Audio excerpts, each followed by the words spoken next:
mga boss, welcome uli sa ating channel. Isa na naman pong magandang topic ang i-discuss natin dito sa Bluebeam Review. Ito pong magandang program na pang-estimate. Kaya lang mga boss, bago pala tayo mag-umpisa, huwag nyo po muna palang kalimutang pindutin yung subscribe dito sa maliit pa lang nating channel. Isama nyo na rin po yung like at saka notification bell. Okay, umpisahan na po natin yung topic natin. Ang una nating pag-uusapan mga boss ay itong tinatawag na legend, So ang unang gagawin natin, pupunta muna tayo dito sa edit, tapos sa select all. I-select muna natin lahat ng ginawa natin dito kung gusto nating makita sa legend. Tapos punta tayo dito sa markups, nasa baba. Pagkatapos right click lang natin, meron dito legend, tapos create new legend. So ito na siya mga boss. Ito yan, So, kung napapansin nyo, kulang yung column niya. So, i-off ko lang muna ito. Gusto nating palitan ng color, ng letter. So, ito siya, nagbago, Gusto nating palitan ng type ng letter, kung anong klaseng letter yan. Halimbawa, Gothic, Tapos, yung columns. Tapos, edit columns. Gusto nating maglagay ng columns dito. Halimbawa, maglalagay ako ng length, width, height, area. Then okay. So ito mga boss, lumabas length, width, height, area. Ayan So palitan ko lang yung color ng letter para madaling makita. So ito yung mga boss, lumabas na yung mga columns, Tapos pwede nating lagyan ng cell, So pwede nating i-font, i-bold, Tapos lagyan natin ng outline. So ito na yung legend mga boss, Okay, umpisa natin yung topic natin mga boss sa paglagay ng stamp, Halimbawa dito, maglalagay tayo ng stamp. Nandito yan sa tools, tapos stamp. Tapos tingnan lang po natin dito kung ano yung pwede nating ilagay. Halimbawa, etong approve, Tapos click lang natin. So, eto po 'yan, ngayon pwede nating i-resize 'yan, Yung stamp na 'yan, pwede nating i-move. Ito yung mga 'yan, So, nandito 'yan sa tools, tapos stamp. Hanapin niyo lang po rito kung ano yung gusto niyo ilagay. Halimbawa, revise, Tapos click nyo lang. Ito yon. Ayan, pati yung time, yung date, pinakita niya. So pwede nyo i-scale gaya ng ginawa ko kanina, I-drag nyo lang itong nasa corner na ito. Ayan po yung tools, tapos stamp, So hindi na kayo kailangang mag-type pa rito. So meron pong available, Okay, punta po tayo sa susunod na topic naman. Kasi nag-estimate tayo, kailangan natin maglagay ng column. Nandito yan sa markups. Tapos dito sa markup list, click nyo lang ito. Then makita nyo yung mga columns. Yung mga columns na yan mga boss, ito yun. Halimbawa, subject columns, area columns, measurement columns, at iba pa. So makikita nyo yan dito. Pwede nyong i-on and off. Yung mga yan. Yung mga naka-check na yan, ito yung naka-on.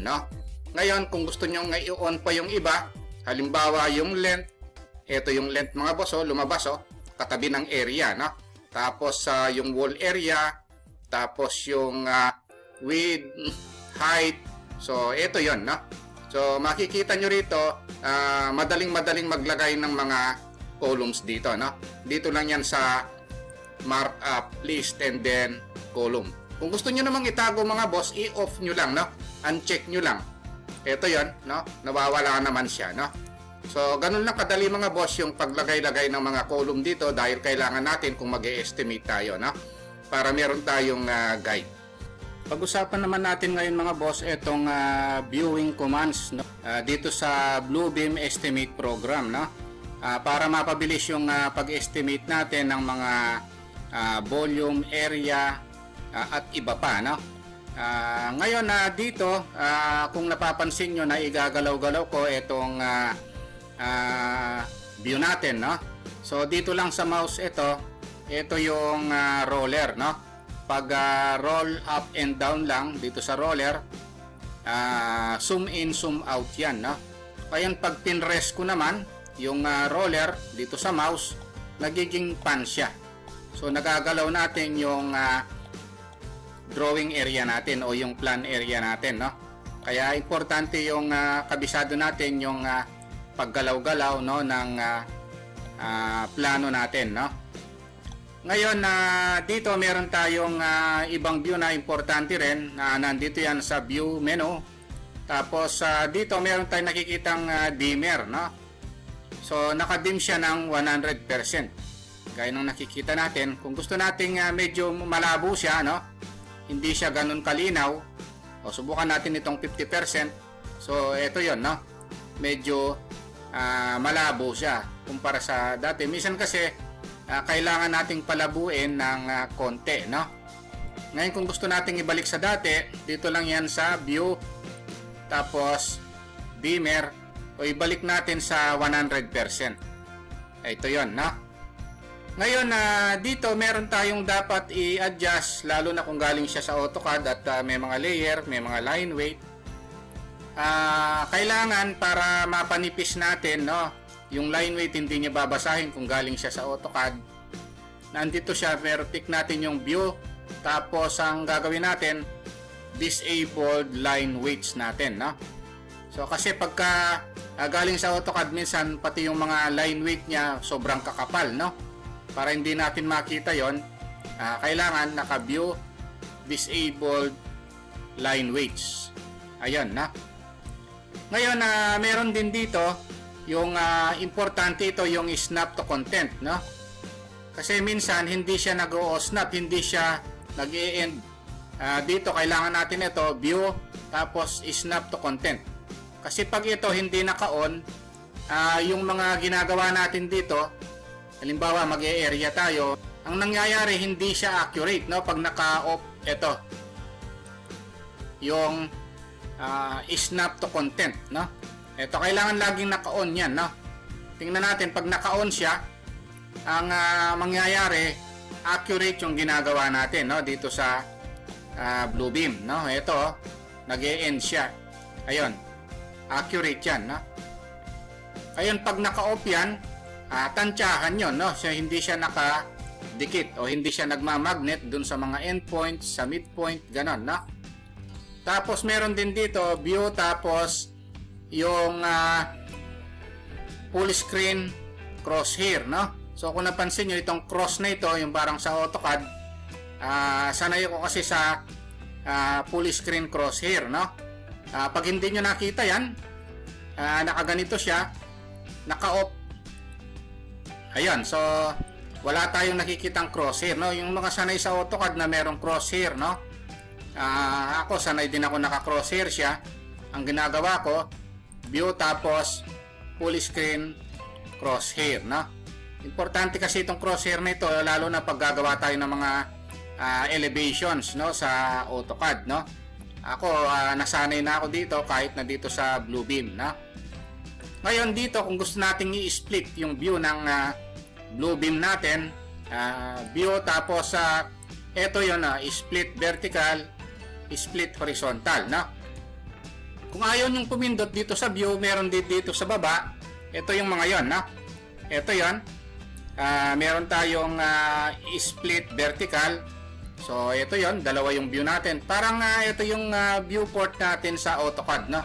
Pwede tayong magkaroon ng multiple view rin dito sa Bluebeam Review, no? Pwede rin yung in-split ko na tapos i-split ko pa. Halimbawa, i-split ko siya ng horizontal naman, no? Pag horizontal, pa-horizontal yung split, no? Ayan yan. Kung gusto nating ibalik, no, sa hindi naka-split, click lang natin itong isa, un-split, no? O yun, dalawa na lang, no? Ngayon, kung gusto ko pang i-unsplit, isa na lang yan, no? Ayun. So, ayun yung makikita natin. Importante yung pag-split ng view natin, no, dito sa Bluebeam. Kasi minsan nagko-compare tayo ng plano, no? Tapos ngayon, kung gusto nating mabilisan, mabu-view natin, makikita natin lahat yung buong plano. O pindutin naman natin ito, one full page. Ito yon, no? Okay, sa mag roller up, roller down, no? Tayo para mapuntahan natin yung buong plano. O click lang natin ito. Yung one full page, no? So ayun yan, no? Ngayon pag nag-roll up and down kayo, no, sa roller at nagpapan kayo, hindi nyo maganyan, maaaring napindot nyo itong isa naman, no? Scrolling pages. Ayan, so ang nangyari pag ginagalaw nyo yung roller nyo, up and down lang siya, no? Pero hindi nyo mapan, no? Or maimog kung saan itong plano. Ang gawin nyo, pindutin nyo lang uli. O para ma-off siya. Kaya pindutin nyo lang itong one page, no? Para ma-zoom all siya. Ito yon. Pag nag-pan kayo o nag-press yung roller sa mouse,